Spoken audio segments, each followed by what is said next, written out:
Grabatzen ari garen unean gaueko 11 diren honetan, Atletico Madrilek eta Bartzelonak Metropolitano futbol zelaian Madrilen jokatu duten Kopako bigarren finalerdiko itzuliko norgehiagokaren analisia egingo dugu. Garaipena Bartzelonarentzat izan da huts eta bateko emaitzarekin, eta honen bestez Real Madrilek eta Bartzelonak jokatuko dute hilaren 26an Sevillako Kartuja futbol zelaian Kopako finala.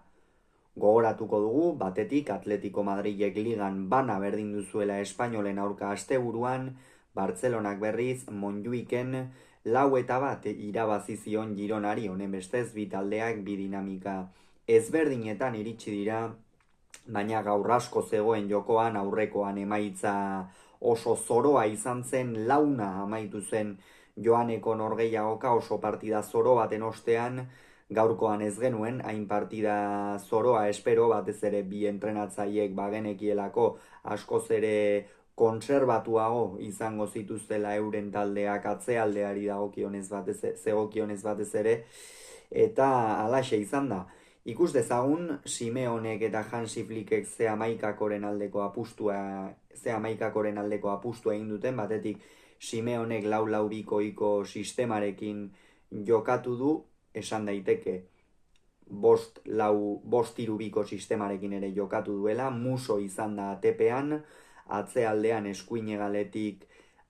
Marcos Llorentek jokatu du, ezkerregaletik Reinildok eta 3 erdiko atzelarirekin jokatu du, Cesar Azpiliku eta eskuinetik, Jimenez erdialdean eta Lenorman ezkerretik, zelai erdian De Paul, Pablo Barrios eta Juliano aritu dira, eta goian Julian Alvarez eta Griezmann. Hansi Flickek berriz 4-3-1 sistema atera du, Chesney izan da atepean, lauko lerroan atzealdean Kundek jokatu du eskuinaldetik, Baldek ezkerraldetik, Inigo Martinez eta Pauku Barsi izan dira atzealdearen erdialdean, Euskarri bikoitza osatu dute Pedrik eta Frenkie de Jongek, erdipuntan izan da Fermin López, eta goian Lamine Yamal jokatu du eskuinaldetik. Haze partida beste behin ere Bartzelonako Mataro auzoko jokalari trebeak, Rafinhak jokatu du ezkerraldetik, eta Ferran Torres izan da puntan. Partida hasieratik Bartzelonak kontrola hartu du, epailea Munuera Montero izan da, Martinez Munuera izan du laguntzaile, eta jada 6. minutuan hasi zaie polemika, izan ere Cesar Azpilikuetak sarrera gogor bat egin dio Rafinhari zelai erdi inguruan, hor bere postutik atera eta arranoa aberearen bila bezala sartu da atzelari iruindarra, eta hor Martinez Munuerak deitu egin dio Munuera Monterori eta esan dio segi adi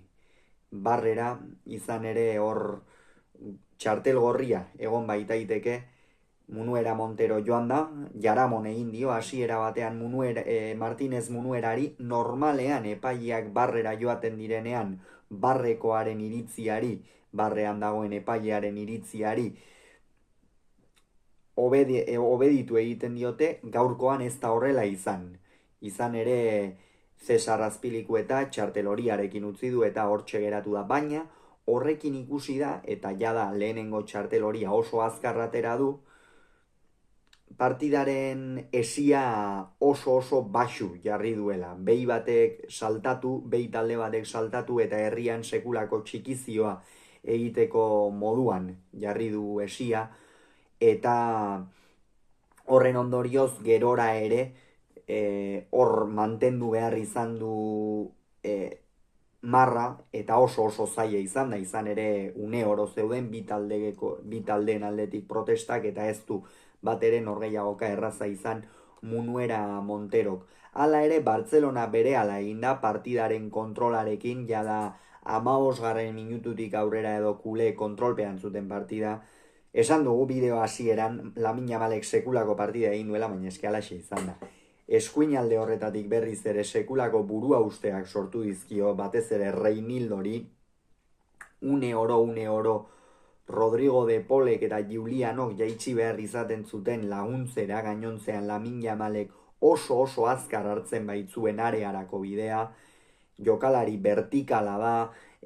ausarta, kalitate ikeragarria duena, eta gaurkoan beste behin hori erakutsi du, eta 27. minutuan merezitako gola iritsi zaio Bartzelonari, Lamine Yamalek sekulako baloia sartu dio Atletico Madrilen atzealdeko lerro hori hautsiz Ferrani, eta Ferranek Musoren aurrean ez du barkatu. Kolpe gogorra izan da Atletico Madrilentzat, baina Bartzelonari utzi dio baloia, eta badakigu Bartzelonari baloia utzi eta zulo txikiena uzten diozunean hauek oso erraz egiten dute, eta horixe egin du Ferran Torresek. Atletico Madrili partidari buelta ematea egokitzen zitzaion, ez litzake lehenengo aldia izango Simeoneren taldearen aldetik alako partida bati buelta emango lioketena, baina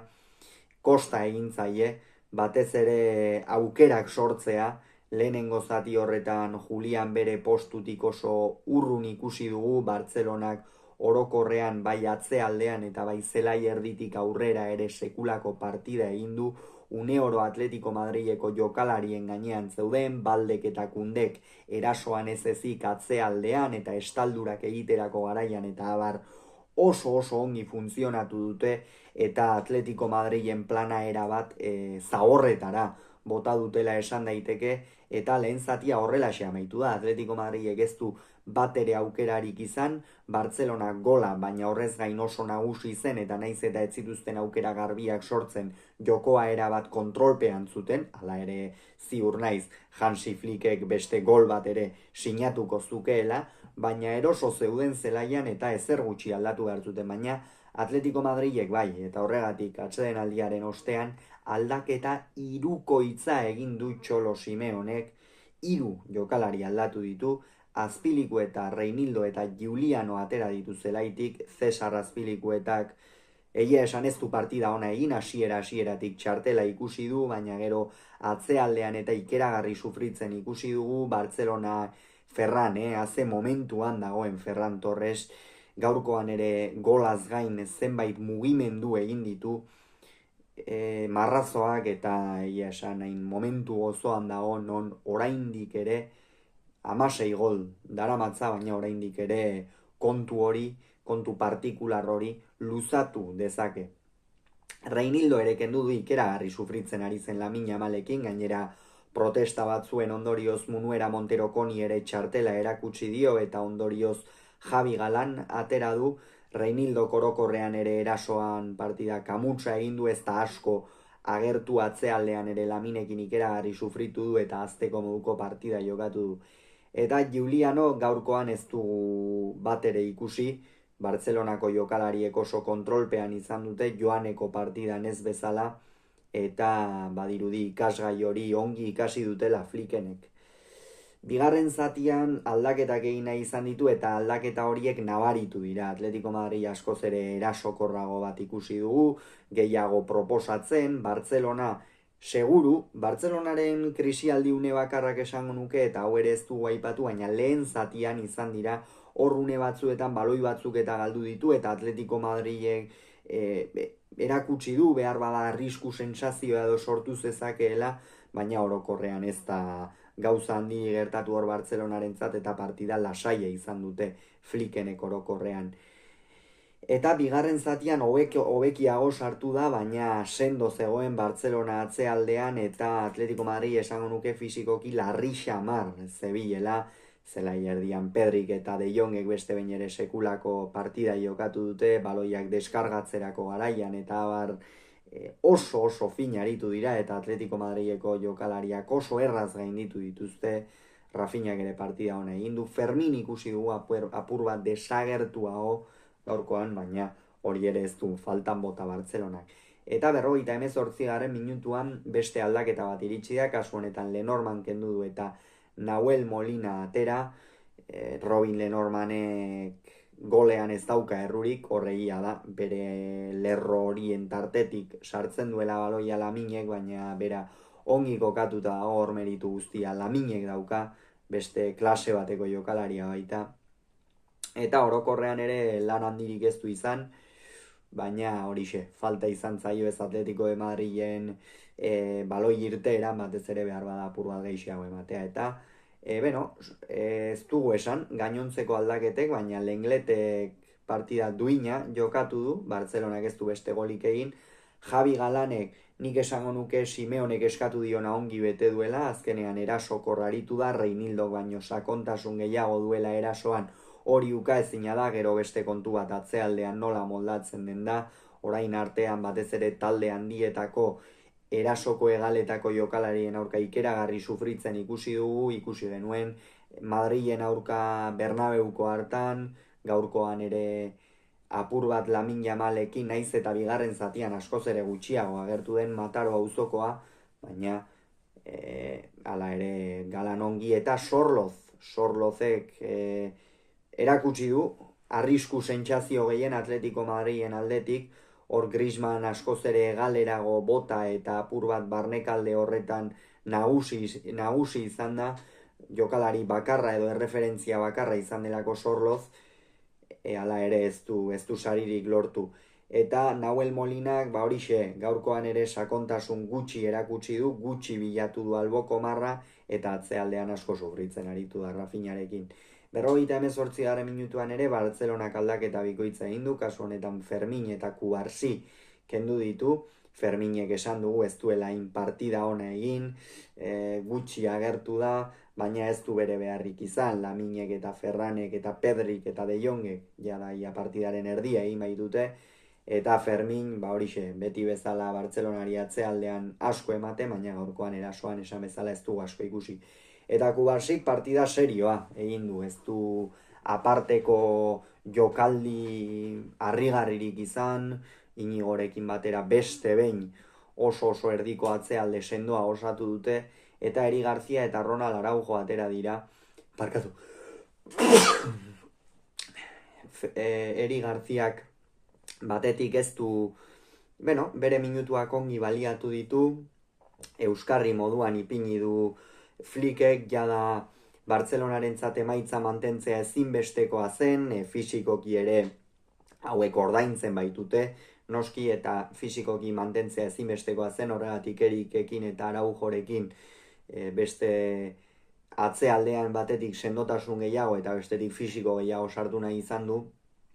eta ongi edentzaio izan ere, naiz eta Atletico Madrid iristen zen Bartzelona sendo zegoen atzealdean, eta esan bezala Simeonerenek ez dituzte aukera garbiak sortu. 78. minutuan Sorloz gola egin du, baina epaileak balio gabe utzi du,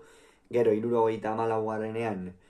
Ferran kendu eta Lewandowski atera du, Ferranek beste behin ere sekulako partida egin du, kritikak jasotzen ditu, baina sekulako momentuan dago, bera ere ikusten da, mentalki beste jokalari badela ikeragarri sufritu du, baina orain beste pentsakera bat hartzen ari da askoz ere positiboagoa, eta esango nuke positibotasun horrek errendimendu hau eramaten duela. Eta Robert Lewandowski sartu da, honek ere ez ditu aparteko aukerak izan, normalean askotan sartu eta lehen bigarren aukera saretara sartzen du, baina Bartzelona beste lan batzuk egitean zegoen zentratuta, eta hor Robert Lewandowski ezer gutxi egin ahal izan du, baloien bat edo beste iritsi zaionean jaitsi mantendu, eta horixe. Pixkanaka denbora agortzen ari zitzaion Atletico Madridi, Bartzelona atzean sartuta zegoen, baina ez hain atzean, Atletico Madridek ez du hori lortzerik izan, Bartzelona atzean sartu eta ondorioz zulo gehiago izatea, Griezmann kendu eta Riquelme atera du, Griezmannek ere ez du bat ere partida ona egin, oso gutxi agertu da, ez dago une honean, eta esango nuke lidergotzarako askoz ere gehiago, edo askoz ere motibo gehiagorekin jartzen duela Simeonek egun Griezmann errendimenduari dagokionez baino, Riquelme atera da, ez du aldaketarik, markagailuan aldaketarik egiterik izan, ez da Atletico Madriden jokoan ere, eta Lamin Jamal, kendu du Gerard Martin ateratzeko esan dugu. Laminen partida apartekoa izan da, goleko pasea berak eman du, beste pase ikusgarri bat ere eman dio Rafinhari, baina Musok erantzun ona eman dio baloi horri, orokorrean izkin egiten, barnegraka sartzen, Laminek baloia hartzen duen bakoitzean, arrisku sentsazioa sortzen du, eta hori zelaian dauden guztiek, telebistan ikusten ari diren guztiek, eta aulkian dauden guztiek denek dakite. Eta Azkenerako aukera garbiri gabe, iritsi da partida amaierara Atletico Madrid, Bartzelonak bere arean amaitu du partida, baina balentria handiko garaipenarekin sekulako denboraldia burutzen ari dira Hansi Flickenak, beste final bat jokatuko dute, utxeta bat irabazita Real Madrilen aurka, beraz, Kartujan apirilaren 26an Real Madrid eta Bartzelona izango dira.